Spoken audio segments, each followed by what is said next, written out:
Cool, and it's a real pleasure to have you here. Today we're having a webinar on the Georgian elections coming up this Saturday already. I'm really excited to discuss this with my two speakers here, Sopo Shubitidze from the Georgian Greens, and it's Vanebi. I hope I pronounced correctly. Perfect. Pleasure to have you here. Thanks a lot. Yes. And Kote Iristavi, also a pleasure to have you here from the Georgian Progressive Forum. Thank you for joining. It's a pleasure. We will have the Thanks. webinar for around an hour, maybe a bit longer because there's so much to discuss. So we'll see how that evolves.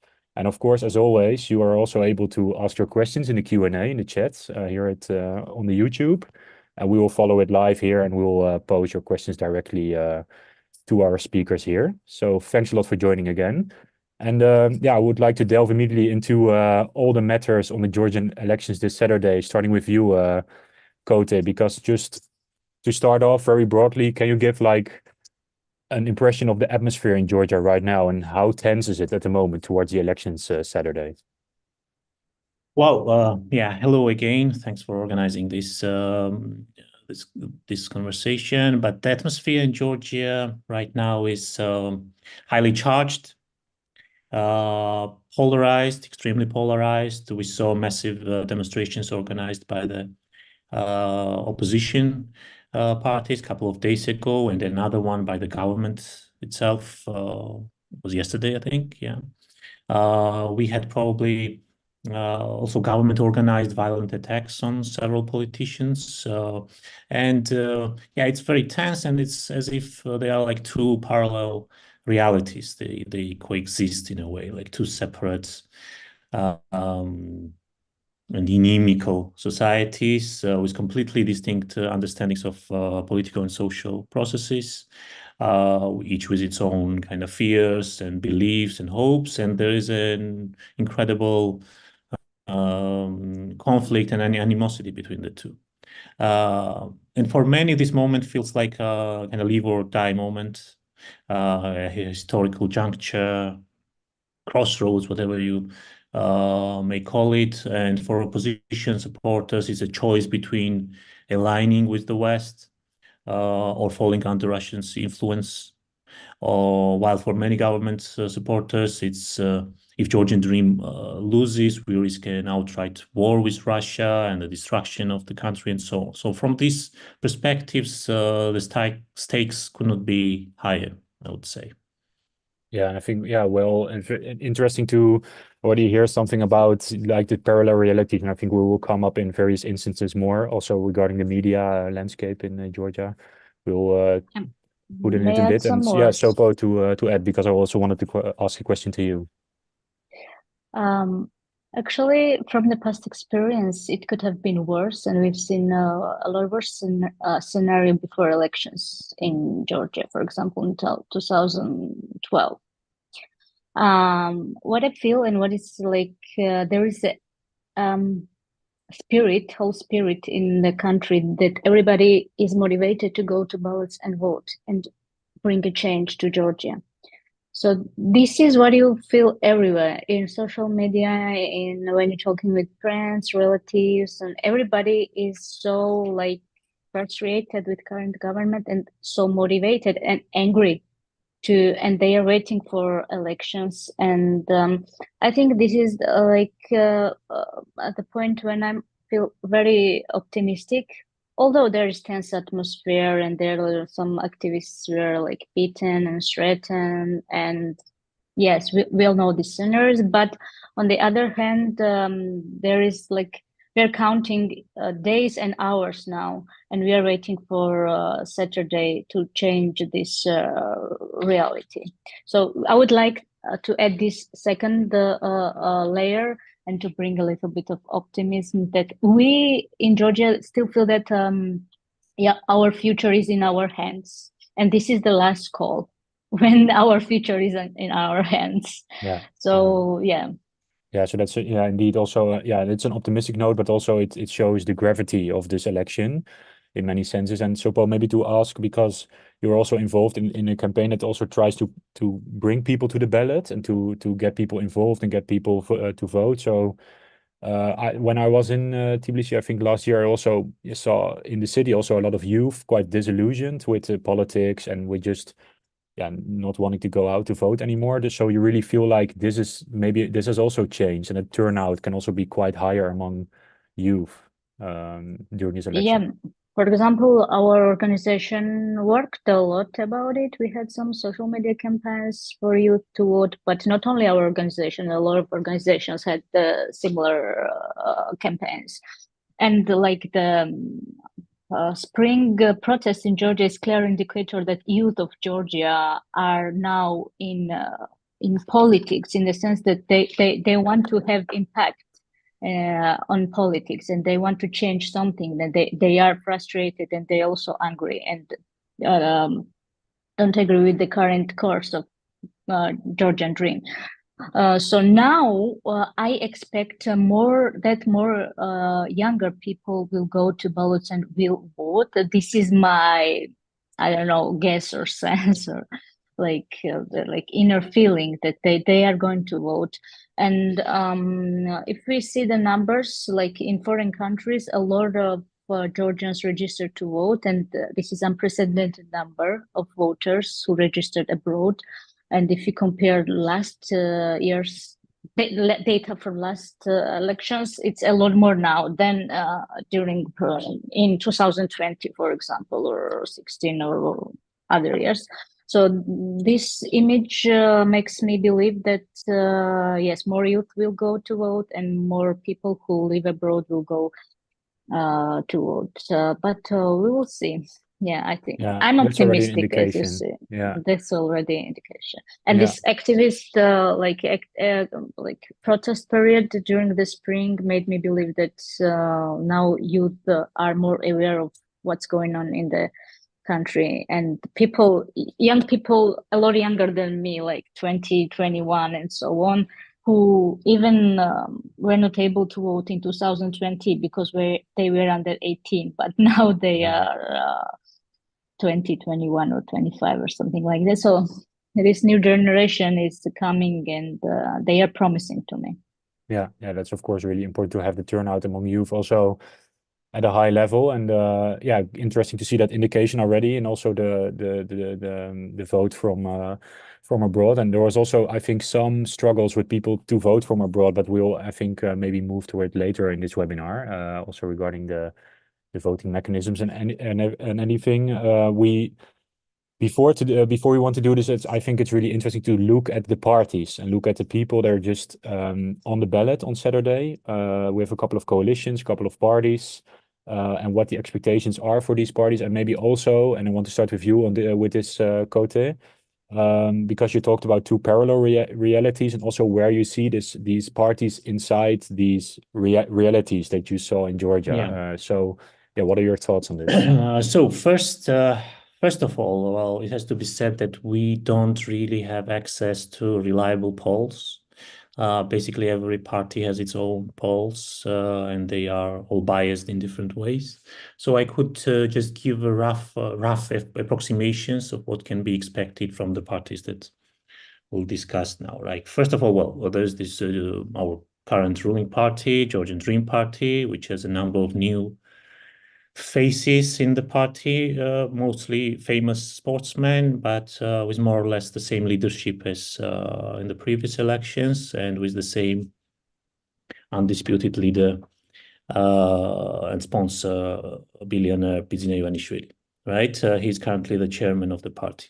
They are expected to receive somewhere between 40-45% of votes, which doesn't necessarily translate into the same number of seats. It could be higher. So we'll talk about it later, I guess.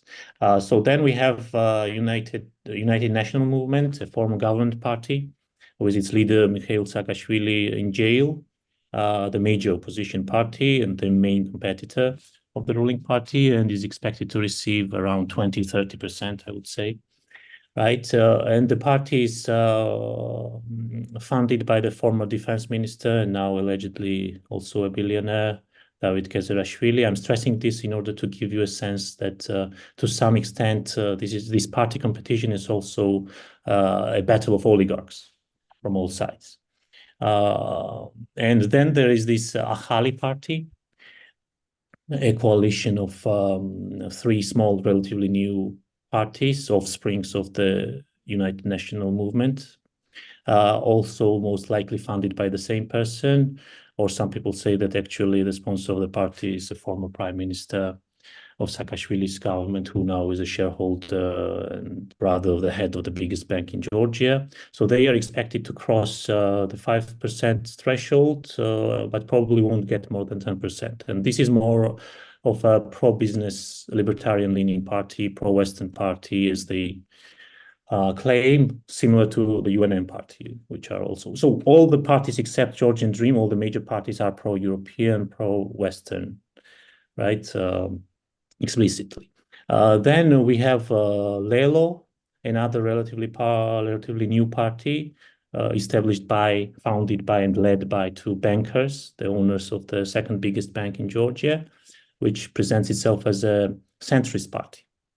And they will also struggle to get more than 10% of vote, I would say.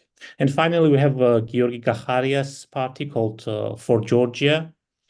He's a former prime minister in the Georgian Dream government, who resigned a couple of years ago, and received 10%. He established a new party and received 10% of votes in the local elections 2 years ago, and is expected to win around the same number of votes this time around. And this is the only party running openly on a social democratic platform. So that would be the list of main players. As I said, so Georgian Dream government is considered to be doesn't need any considerations. Like it is openly in confrontation with the West, and the rest of the parties distinguish themselves from the ruling party precisely in terms of being pro-Western and pro-EU integration. Yeah, exactly. And because we have these various coalitions at the moment at the ballot, and maybe to pose a question to you, Sobot, to move to you, like, do you have these same considerations, or maybe something to add here about the main players? Do you also agree that like the main parties also compose like a battle between oligarchs, as Kote mentioned it? Yeah, more or less. I wouldn't agree fully, but yeah, partially I would agree. But I don't think that I don't agree with this that okay, we don't really have choice. Yes, we do have choice now in these elections. We do have opposition, bad or good, maybe, but we still do have the choice. But this oligarch system in Georgia, okay, has existed, I don't know, several decades maybe, or years. And I'm not surprised that there's big money behind the big parties, right? These parties are not funded by the society as a whole, by me and by Kote. There's one like huge businessman or huge, I don't know, maybe we can call oligarch behind these big parties. And yeah, sometimes it's not quite clear from where does this money come from. But for me now, when I try to evaluate parties and when I try to decide like who to elect or to whom to vote, I just see their list of candidates and their profile and their biography, their experience and background, and this is how I try to give my vote and to vote. So I mean, this is a long-lasting problem. We need to change whole governmental structures, whole institutions in Georgia, like the oligarchization. This is another topic in Georgia. But for now, of course, there is not the best party on the ballots. I would like to vote by heart. No, there is no for me and for a lot of people. But there is a choice. All opposition parties for me are a lot better than current government, Georgian Dream. I think a lot better. There are also some small parties who are not promising that they will cross this threshold, but there is no sense to talk about them. Mainly, they are also related to Georgian Dream, I think, and they would support Georgian Dream if they cross this threshold. Yes. So the to summarize what I said is that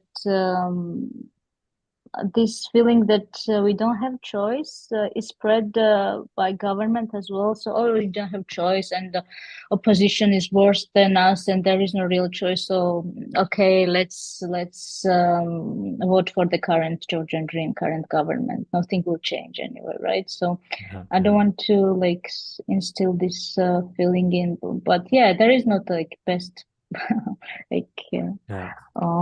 Political parties now, but still it's possible to vote and to improve political system in Georgia later after these elections, maybe. Yeah, and that's also the sense of optimism, and yeah, that there is a choice there indeed on Saturday. And maybe to keep my question with you, Sopo, and also to keep the topic at the opposition, and afterwards, I think it's really interesting also to discuss the road and the narratives and the campaign that Georgian Dream has done the last couple of months.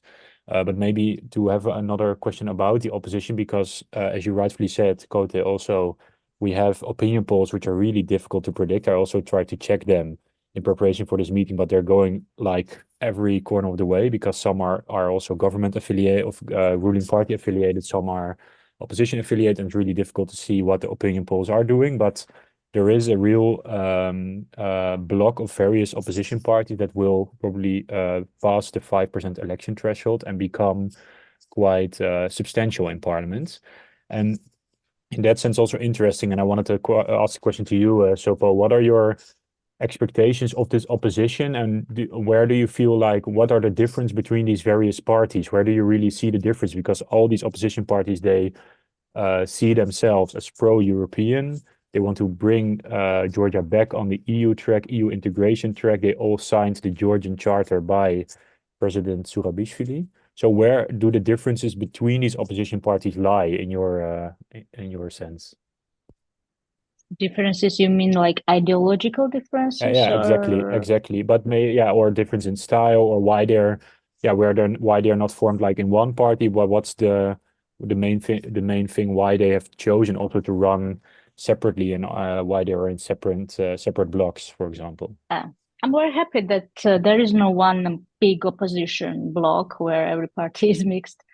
That's very good, because we have very bad experience from Hungary, when like one big opposition unity didn't work, and also in Poland, like recent elections, there were different opposition parties, and they won in total, and they formed the coalition government. So that's very good process. So you can select from 3 or 4 parties. I wish there were like 3 major opposition parties, but there is 4 now. So, but it's more difficult for the voter to decide between those 4. But 3 would be optimal and maximum, I think. But the main difference between them ideologically, it's really hard to find differences in ideological sense. The only party for Georgia has more socially oriented program and political agenda that is led by Giorgi Gakharia, former prime minister.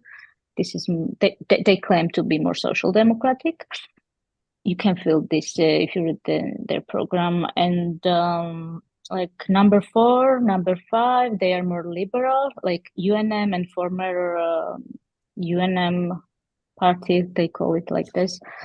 They are more like liberal, even sometimes libertarian, but yeah, it's mixed.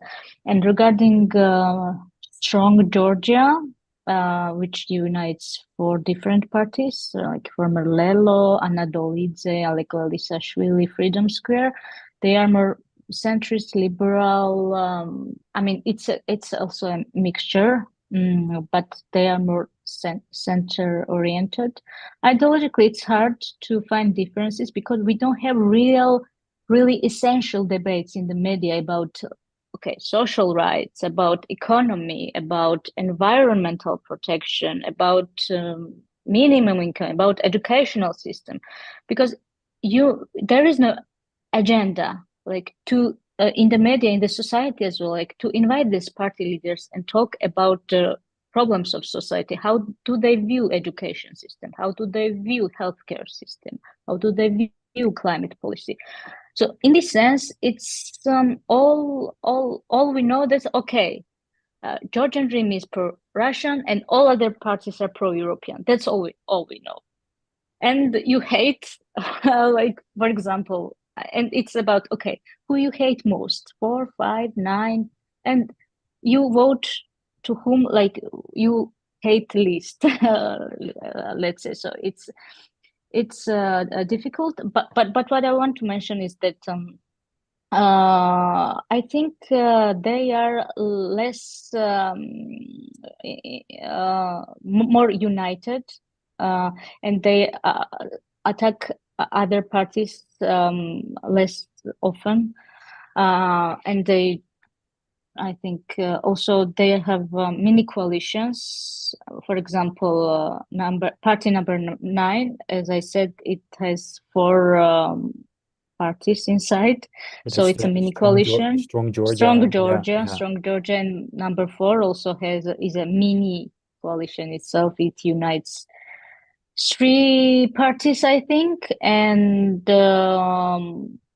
Strong Georgia, yeah. sorry, Strong Georgia is the one that I mentioned by the name of Lelo. Yeah, it's a Strong Georgia. So it's in itself, it's a mini coalition. It means that some parties managed to cooperate, collaborate, and form this bigger.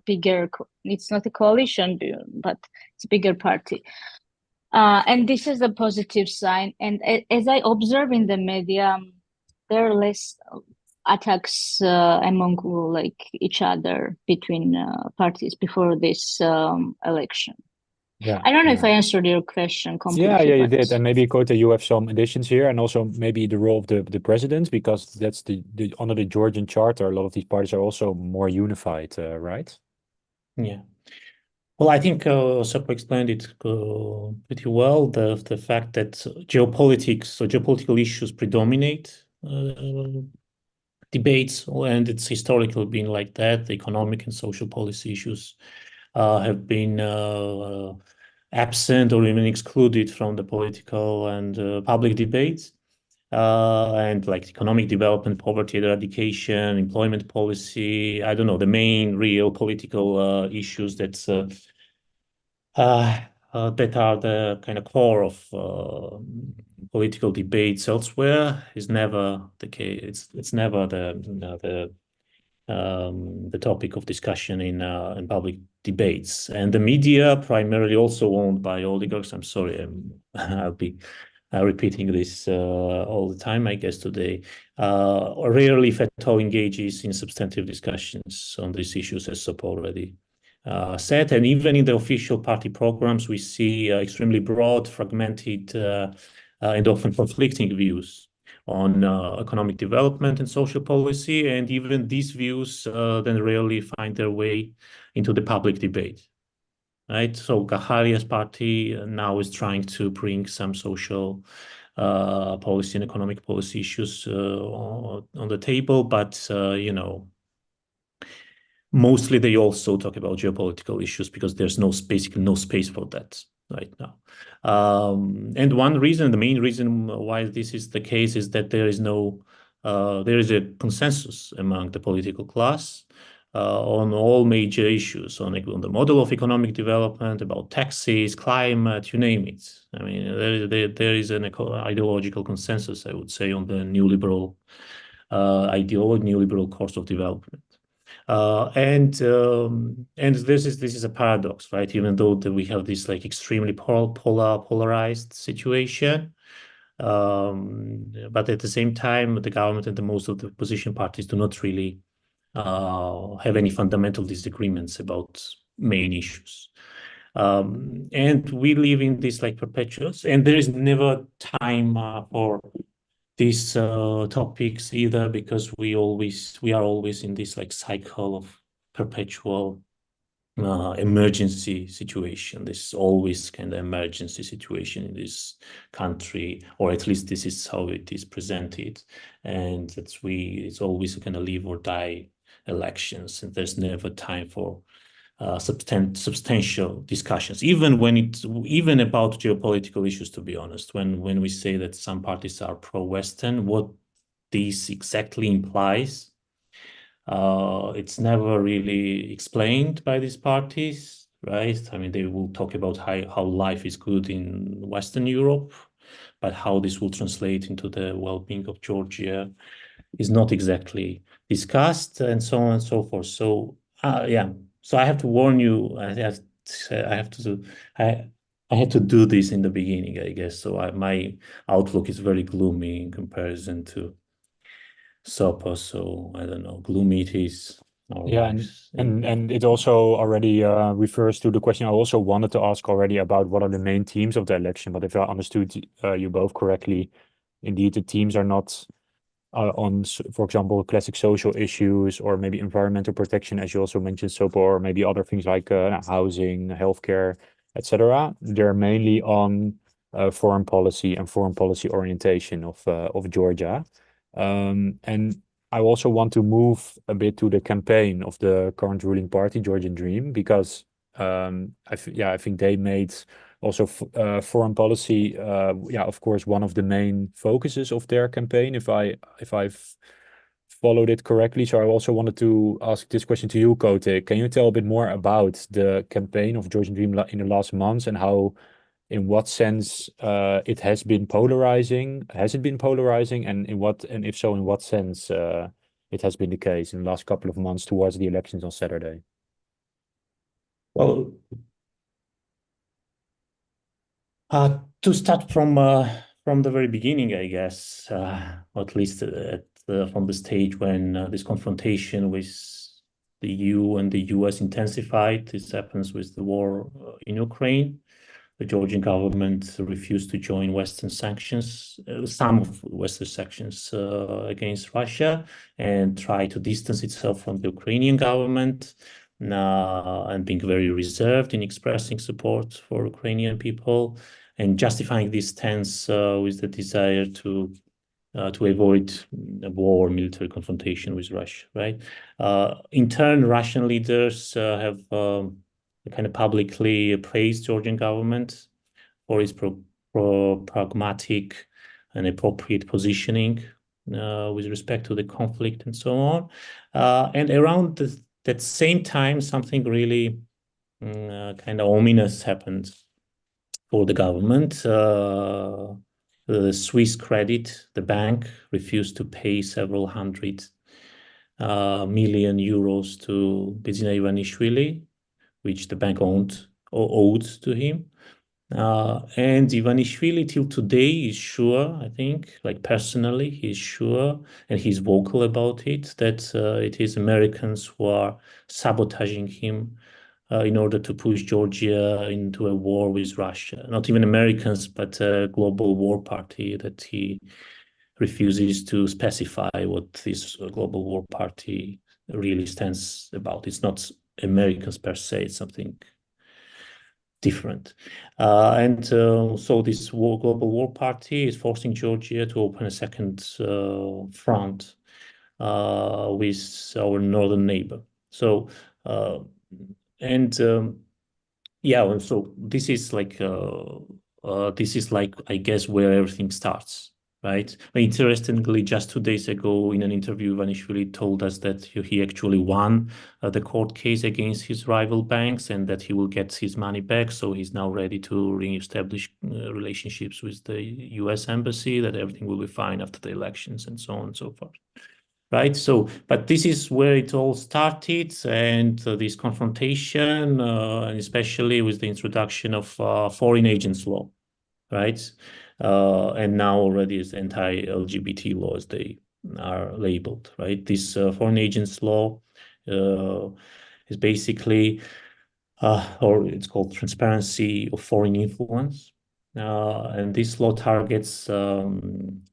According to the government, it targets those non-governmental organizations which receive more than 20% of their funding from foreign sources. And these organizations, the main kind of idea of the law is to force these organizations to register as carriers or bearers of foreign influence, to register in a newly formed registry. And this is an extremely stigmatizing label, of course. And if you refuse to register as an organization, you will incur serious fines. But most importantly, the government has a right to inspect basically any NGO anytime with unlimited scope, including private emails and so on, in order to ascertain whether it receives a funding from abroad or not. So it could be an extremely repressive instrument against every organization, whether foreign funded or not, right? And this law became a main kind of issue that launched this confrontation with the West. And these elections now is like, of course, all about war and peace for the Georgian dream. The government is framing the opposition as being manipulated by the West, suggesting that a change in government will drag Georgia into a war with Russia. And for instance, as an expression of this rhetoric, you have these large billboards across Georgia installed by the Georgian dream that juxtapose images of devastated Ukraine and war-torn Ukraine on the one hand, with the images of kind of thriving, peaceful Georgia on the other. So this is the main message of the Georgian dream. It's not promising any social economic, development. It's promising to keep Georgia safe in facing these threats from Russia. And it's also still referral to 2008, right? To 2008 and all these war traumas that Georgian society has. And on the other hand, for the opposition, it's all about Georgia's integration with the West and the fear of Russia's influence, increasing influence. And they all believe, supporters and the opposition parties, that the Georgian dream is collaborating with Russia or is a proxy or a puppet regime of Russia and so on. So, these are the main issues and the main content of political debates. Are these also the two parallel realities you also mentioned, Kote, when we started? Exactly. I think, exactly. So that's what we see in Georgian politics at the moment. Do you agree here, Sopo? Like, do you see also this as the main campaign with Georgian Dream tried to convey in the last couple of months? And maybe do you have something to add, like how this also shaped the political debate in Georgia? Yeah, I agree with him. They don't have anything positive or promising to say. They don't have any promises for the society, like welfare or social progress or something like that.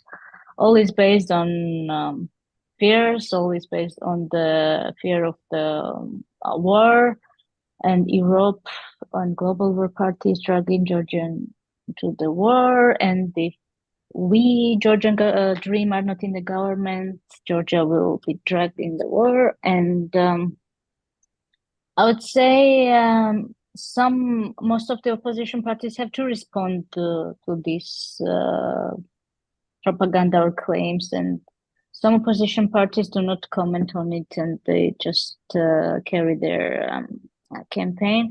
But I think what Georgian Dream is doing, it's an experiment in the society. Georgian Dream believes that majority of the society believes in it, believes in the global war party who is dragging Georgia into the war, believes that LGBT people are threat to the society, and if Georgian Dream doesn't stay in the power, we will have more LGBT people in the society.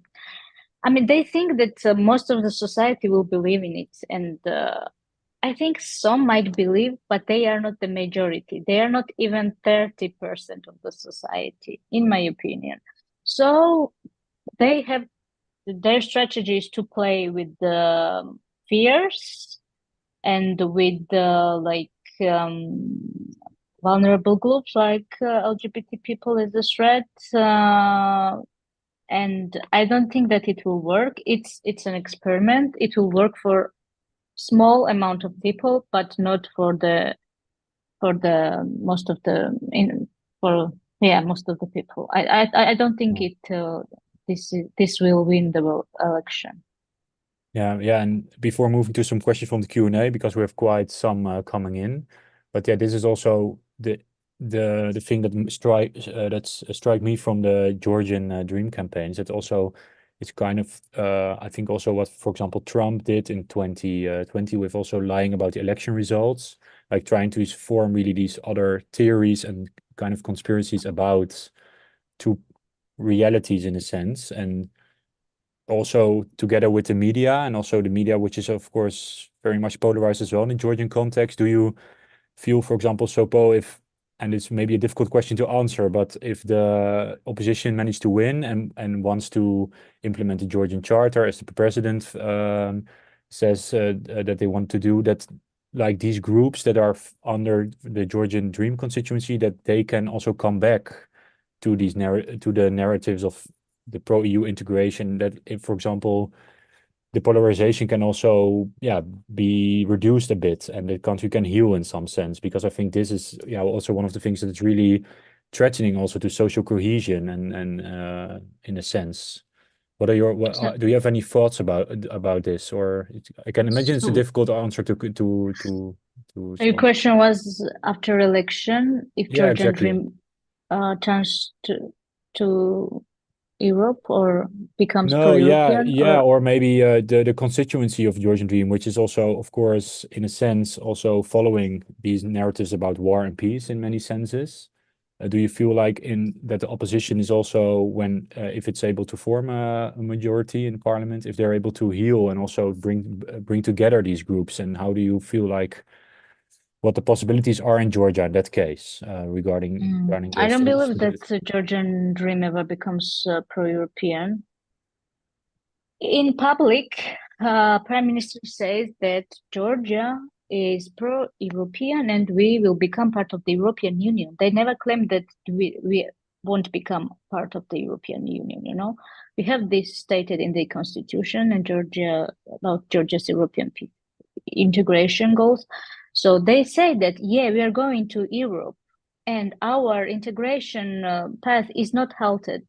It's not cancelled, but it is. For example, several days ago, Prime Minister said that we are doing everything for European integration and our path is not halted and we are going there.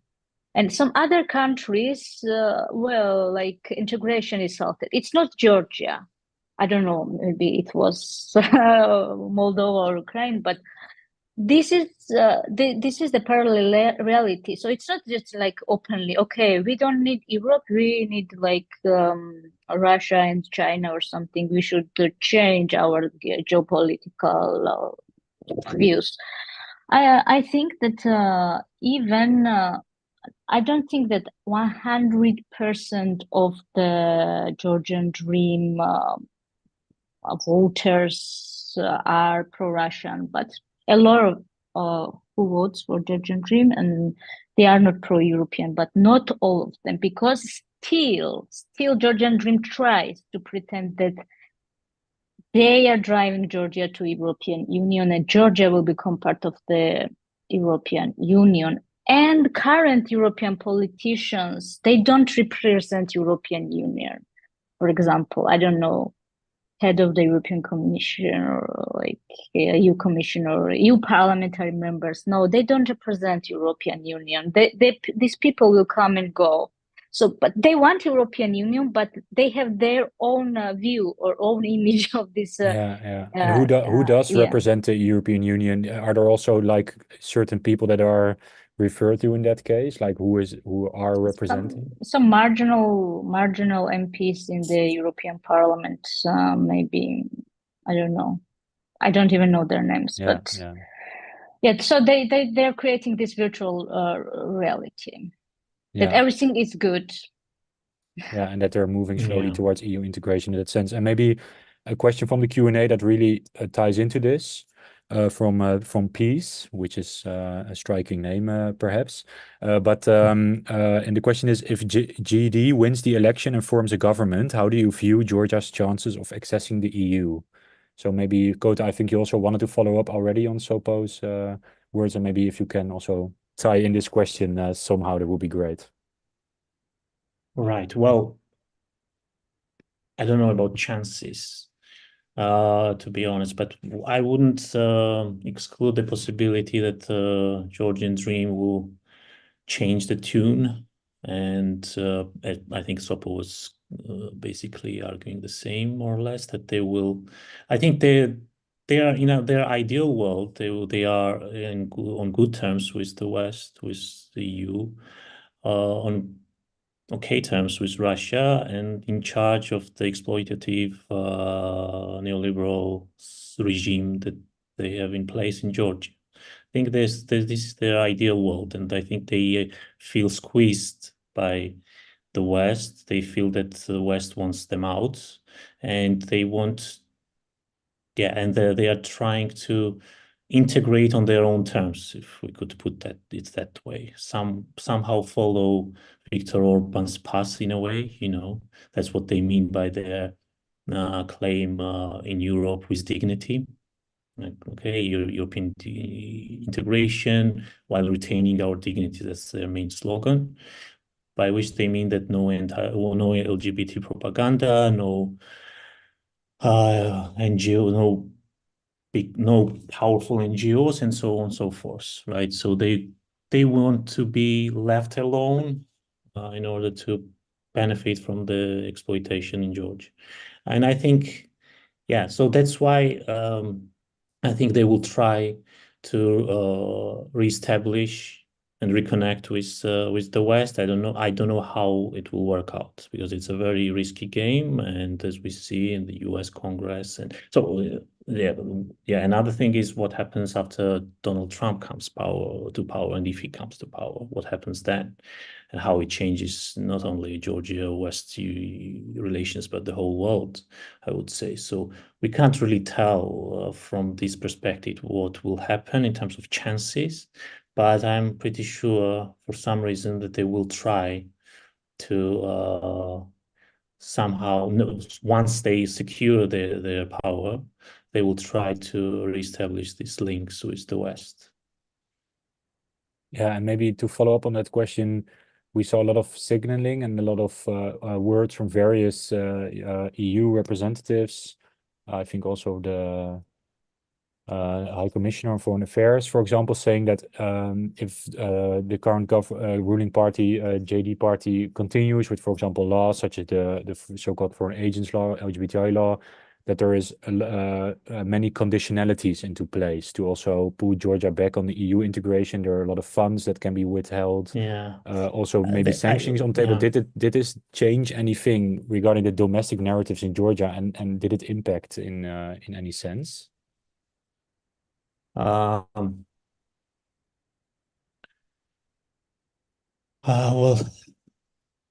sanctions, right? And sanctions and this confrontation, of course, it polarized. It had a polarizing effect, kind of polarizing, exacerbating this conflict between the government and opposition.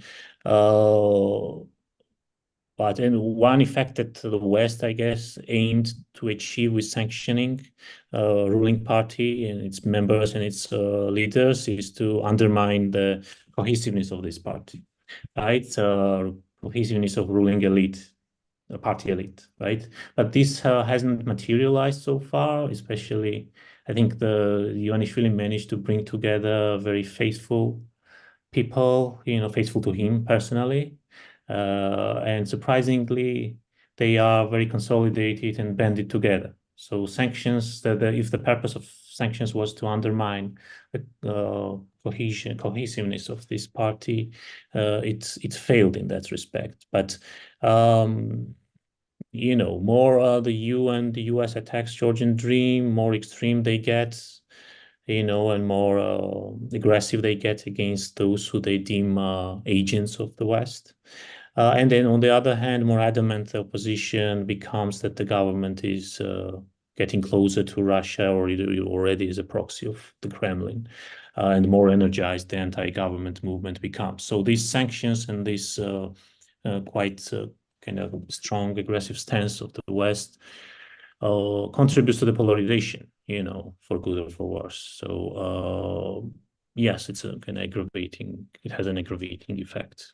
Yeah, and again, maybe also on the parallel realities that you also mentioned earlier. So that's indeed also an interesting one. I wanted to move to you, Sopo, for a question from the Q&A, which is from What Will I Wear Today, one of their spectators. And the question is, how do you see the role of social media evolving in Georgia's upcoming politics?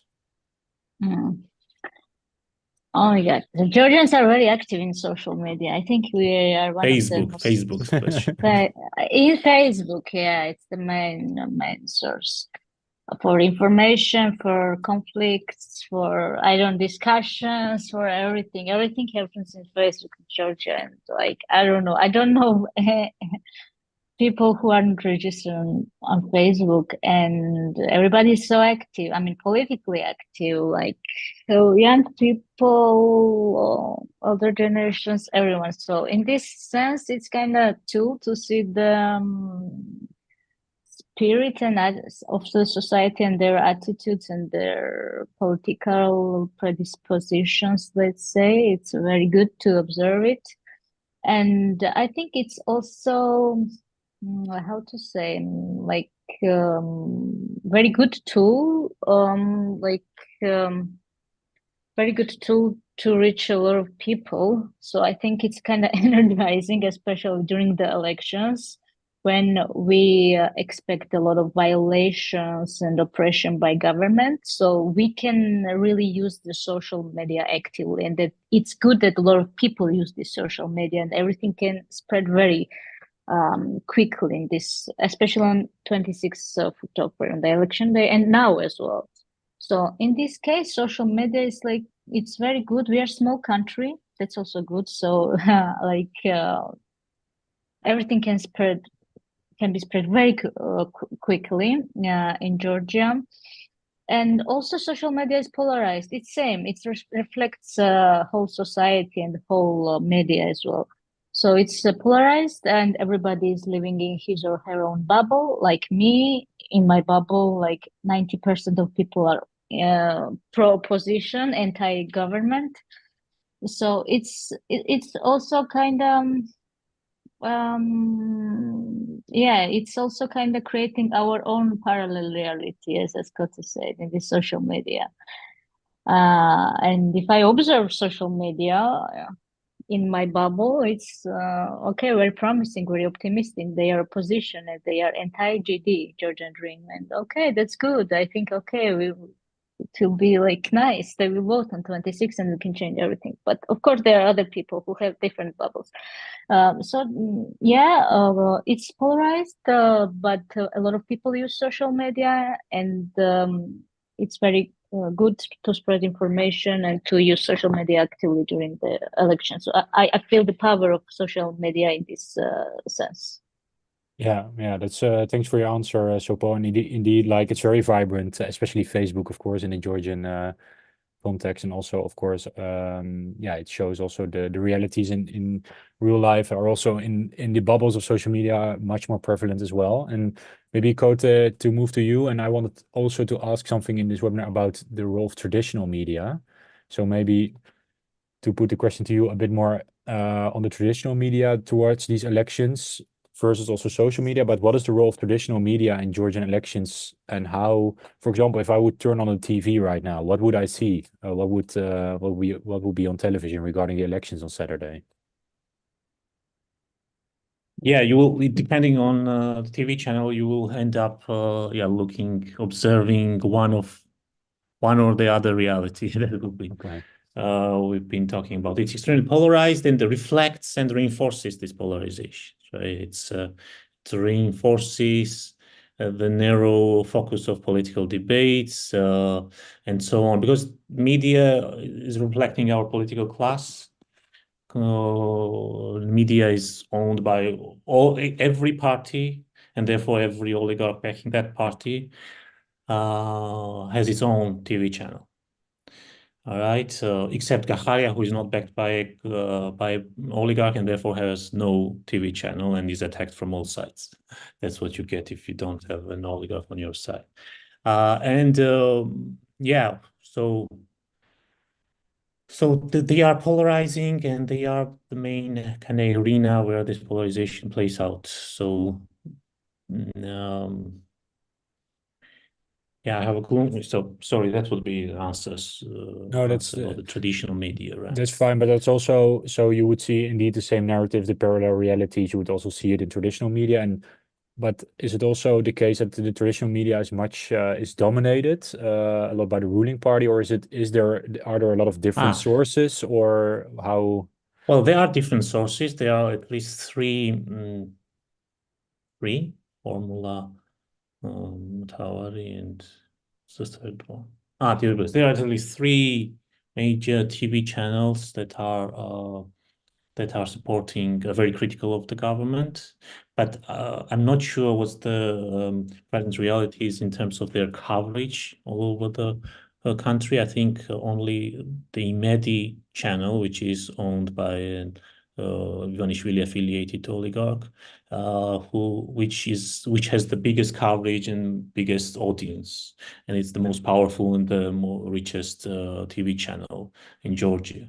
But the media landscape is more or less, I wouldn't say balanced. There's no balance there, but it's very, they are like pro and anti-government media outlets, and creating and reinforcing this polarization, as I said. Yeah, exactly. May I add a word? I mean, problem is that government representatives don't go to opposition media. They are invited, and they have like boycotted this. And this is the problem. It's not a problem of opposition media. They want them to invite and to have discussions with them, but they don't go. From the government. These three main opposition media, as Kote mentioned, Formula, TV, Pirelli, and Tavari. So this is the main problem, and the vice versa. Government channel in doesn't invite opposition. Yeah, so it's so reinforcing each other. Have there been any like big debates between the party leaders, but like having them all on stage and discussing? It hasn't been the case. Or indeed, as you say, Sopo, they're all in their own lane, talking about their own reality, and there hasn't been like a big TV debate having all the party leaders on stage or something. No, No, not at all. No, exactly. So that's also again says a lot about the parallel reality this election campaign has been living up to. Before moving to the last question from the Q&A, I wanted to move towards also which ties a little bit into the media, because I think I also saw some news and events about media offices from, I think, opposition affiliated media. I think Mtavari is the name, but they being attacked with physical assaults, for example. And I think, Kote, you also alluded to this in the beginning of the webinar.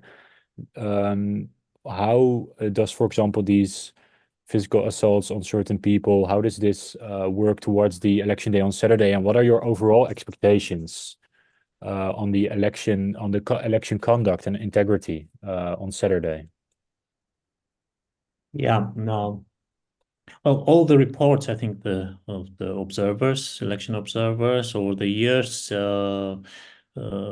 has claimed, and the main problem that they find all the time is with the integrity of elections is the pre-election period, right? When government mobilizes people, mobilizes supporters, more undermines the opposition campaign, uses administrative resources, blackmails people, and so on and so forth. That's when the actual rigging of elections takes place, right?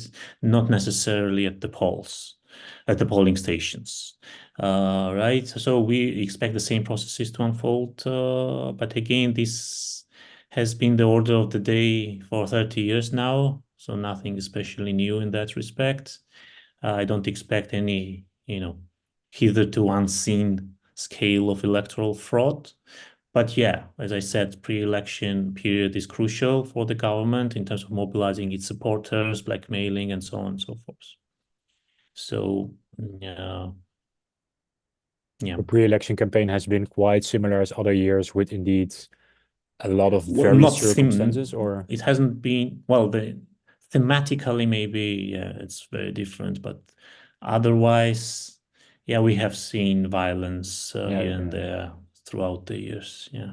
Yeah, I exactly. don't want to diminish the violence that takes place in the No, streets no. now, of course, but yeah.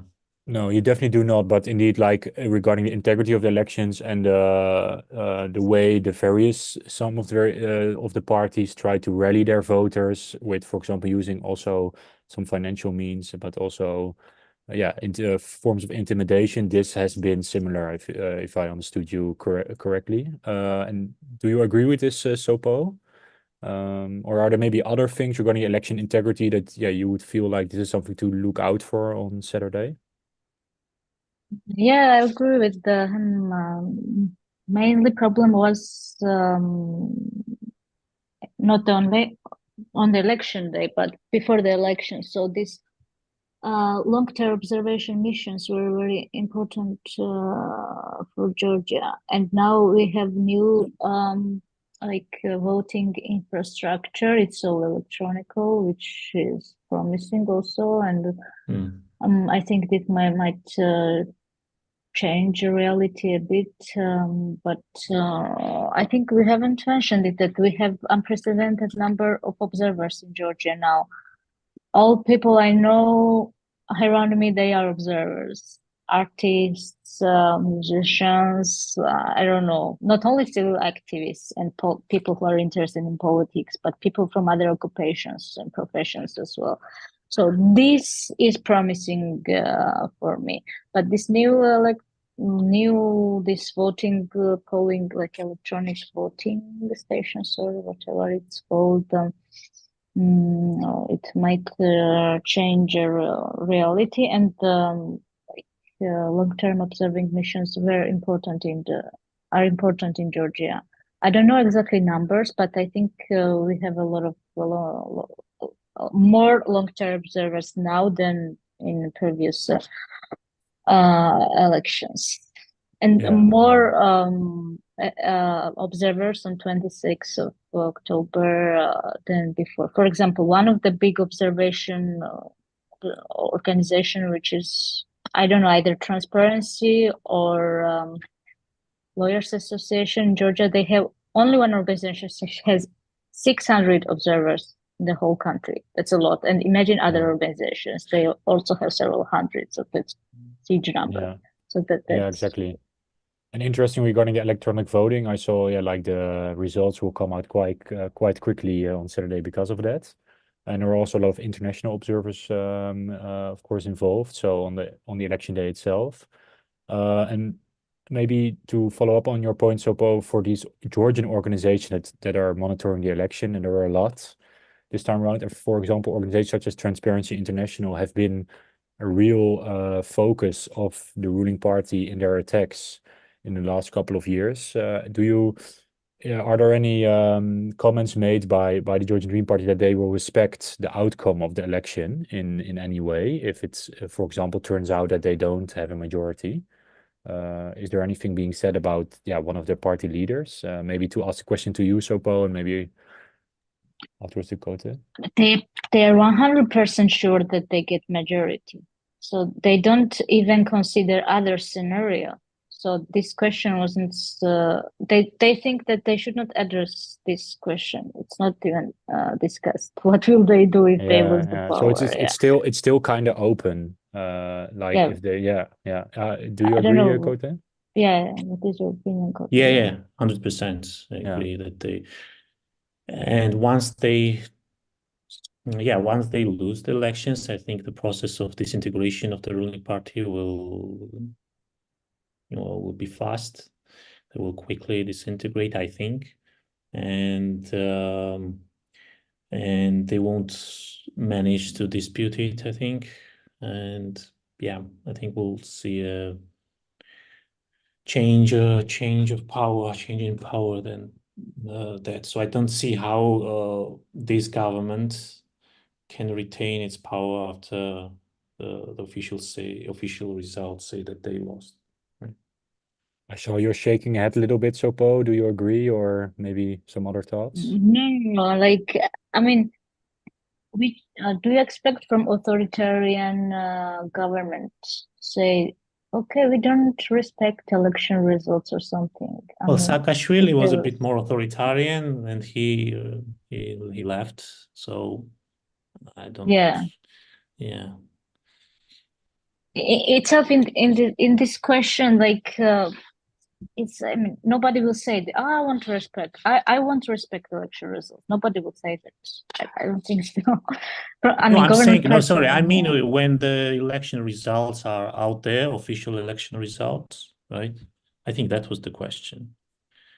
Yeah. Um, But I'm referring to Emil's question that will, you asked if government says if they will respect the election results.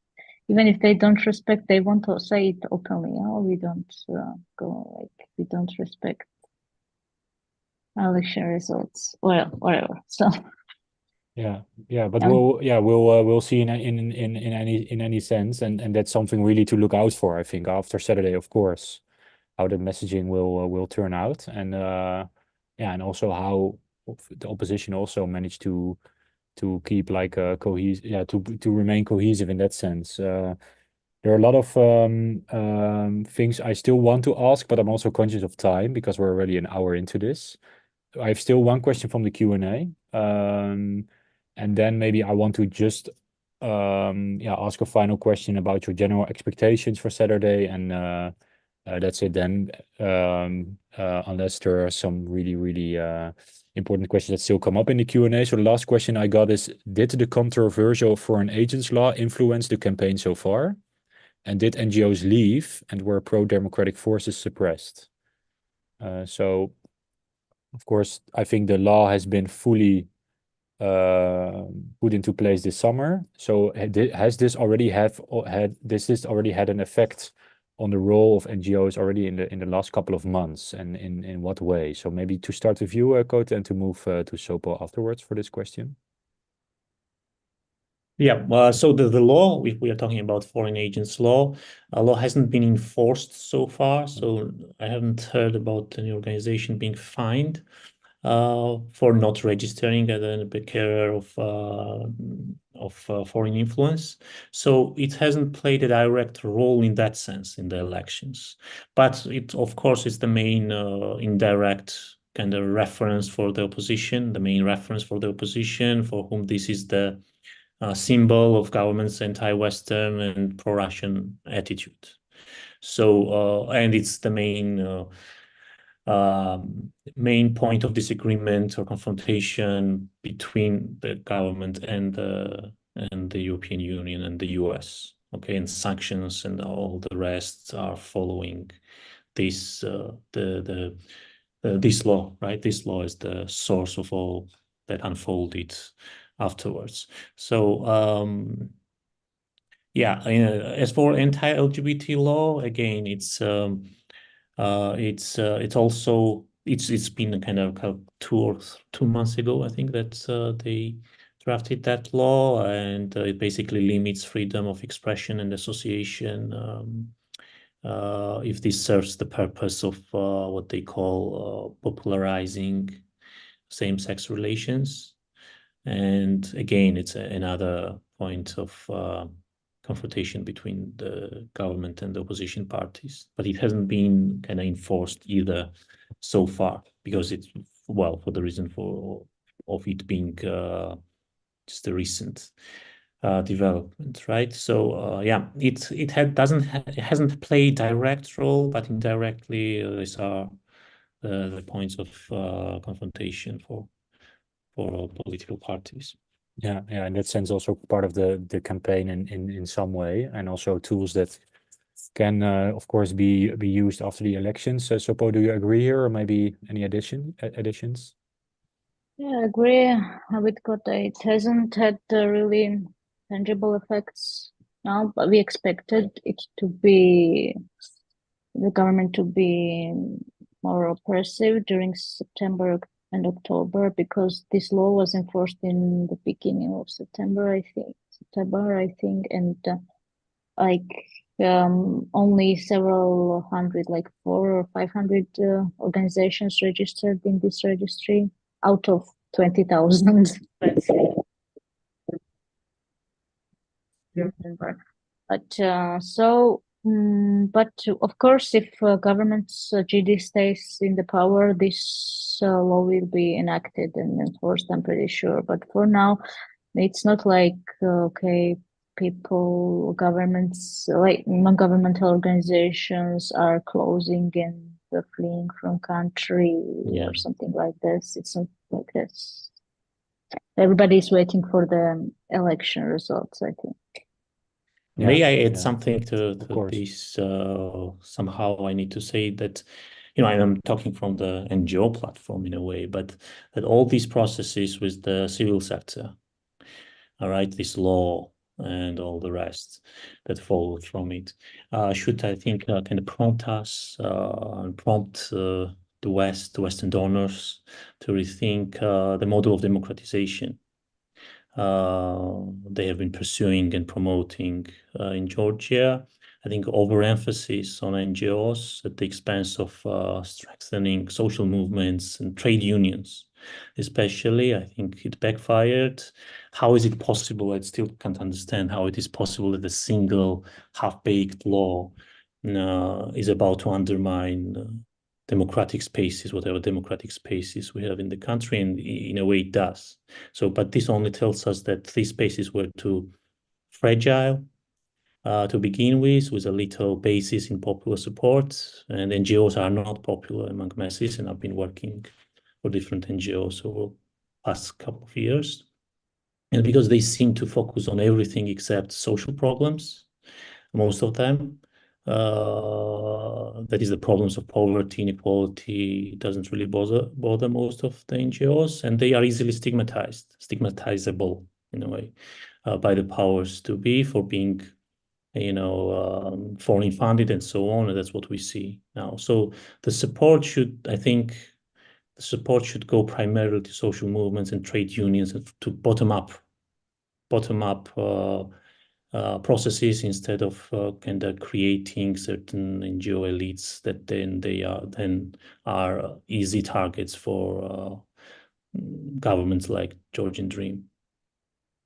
Yeah, and then a very interesting point, Kota. So thanks a lot. I think this merits also another discussion about how to work together and how to also work together as activists and also mobilizing social movements in many senses. And indeed, as we see in Georgia, this has worked in very specific instances with, for example, the big protests, but it's also the key to build these social movements also across various forms on social issues. I think this is a challenge also to discuss in the upcoming time. And maybe to go to my last point before we will end the webinar. Yeah, it's a little bit on expectations, but it's difficult, of course, to just ask you like, what do you expect, what will happen? Because it's so difficult, I think, to do this, looking to the opinion polls, to look into everything what's happening. So how, and still I wanted to form in that kind of way, how do you expect the situation to be after Saturday? Do you feel in any sense there will be again like forms of protests coming up, however the election result will be? Also, of course, and that's something I wanted to ask you throughout the webinar, but I haven't been able to. We saw some messaging from Georgian Dream also that they want to ban all opposition after the elections if they will win, which is, of course, ludicrous statements, but also something that I think is really worrying. So what are your expectations in that sense after Saturday? Do you expect that there will be a lot of social movement and a lot of mobilizing of protests again? And how do you feel the outcome could turn out into this? So also I think a difficult question to answer, but looking forward to your thoughts on this and maybe to I've been pretty gloomy over the past 1 hour, so maybe I will refrain from answering that question and leave it to Sopo to finish on a positive, kind of optimistic note. Okay. Yeah, we can also. We'll start with you, Sopo. Yeah. Okay. And indeed, that's good always to end optimistic. So let's. I'm trying because you need to spread these optimistic vibes. Yeah. Yeah, it's hard to expect and estimate scenarios. But what I feel, or I want to feel, it's like calm before the storm. And the storm is that we will change government on 26th of October. Now, still, it's like, still it feels very calm in the society. Also, we had some big gatherings in Tbilisi recently, but still it's calm in the society, and I call it as a calm before the storm. And storm will be that everybody's waiting to go to the ballot and vote. So I think it's hard to predict uh, because I mean we are in extraordinary situation. We've never had such a government in Georgia as Georgian Dream is. We have never had such a situation in Georgia. Georgia always wanted to go to Europe, not to Russia.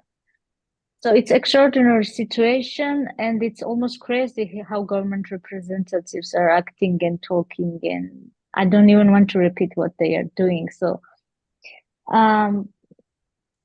if a Georgian Dream wins,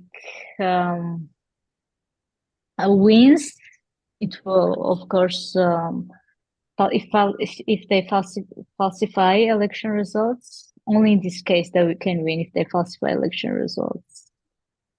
Then of course I expect huge protests from the people and violence from government, of course. But I'm 95% sure that it won't happen, let's say, but there is still 5% or 10 maybe. So to summarize, I call it calm before the storm, and I myself also travel long distance to vote, so I will be on my way whole day going and coming back.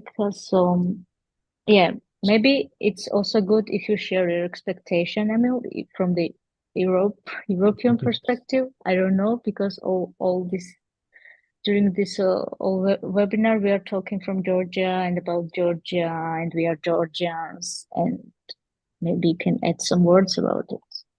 Yeah, of course. Also. Yeah, thanks for returning the question to me. That's always nice. I think it's really difficult, of course. Yeah, as always, it's really difficult to predict. Yeah, and I think the main worry I'm having is also after the elections and also the polarization that has took place over the last couple of years.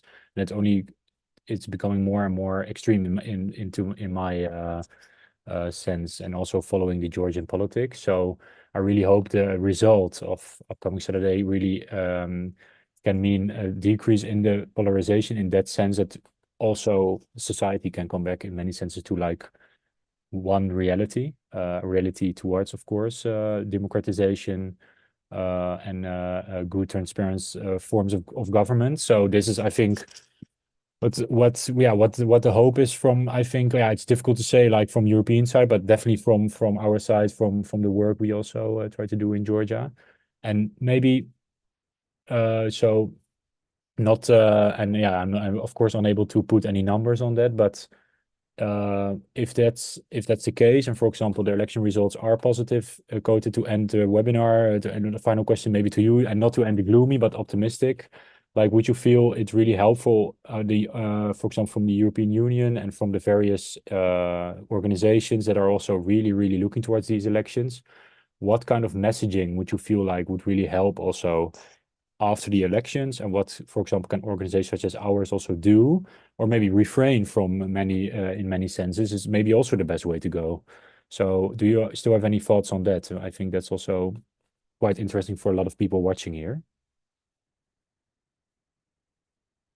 So maybe to, yeah, for you. I think clear messaging is important, and European partners of Georgia has changed a lot in this sense. They are more clear in their messaging. Even like ambassador of the European in Georgia, he's clearer about it.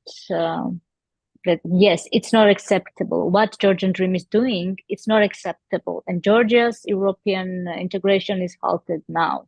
If Georgian Dream continues like this, it will be paused or even cancelled, right? So it's very clear-cut ABC.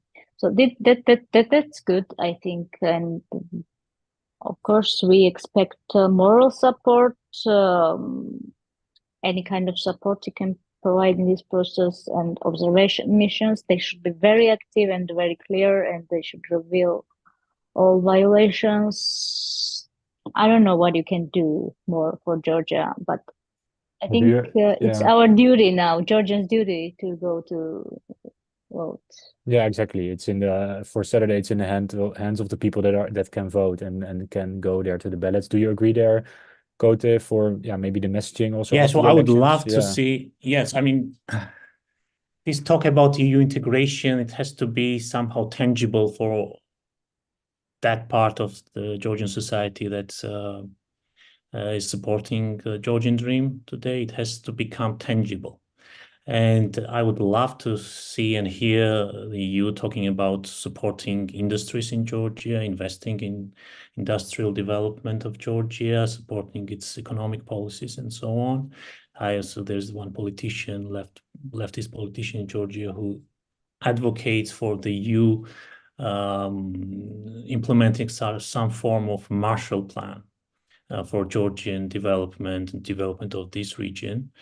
I think that would be something that would really click with most of us in Georgia, and that would be the way forward. I think something become more tangible for Georgians rather than open borders for Georgian migrants to go to Europe and to be employed as caretakers of old people.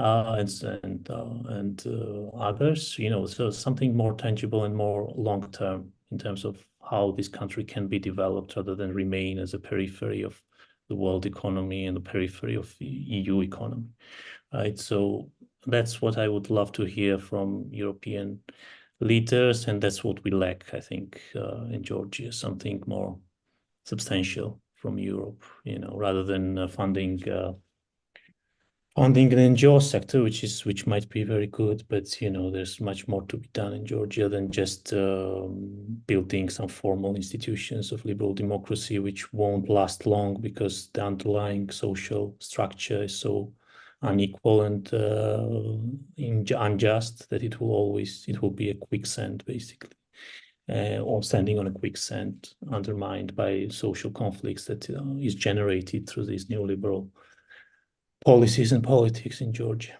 Yeah, exactly. So there's definitely a lot of work to do still in that sense. Also, from European Union actors and from organizations, international donor organization from this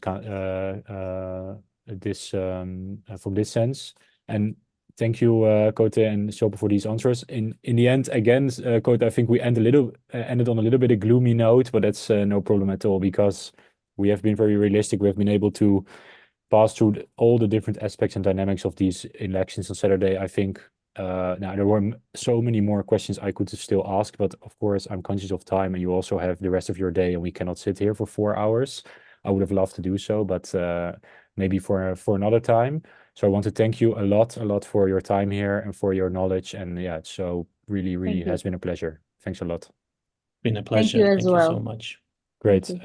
Just to end off here, and to also thank the spectators, the watchers, for this webinar. Again, also for the questions in the Q&A. And I would definitely want to say that follow us on Foundation Max van der Stoel, but also International Foundation GroenLinks, if you want to know much more about the things we organize, the events, these kinds of webinars. But we also have some articles on, for example, Georgian elections also coming up.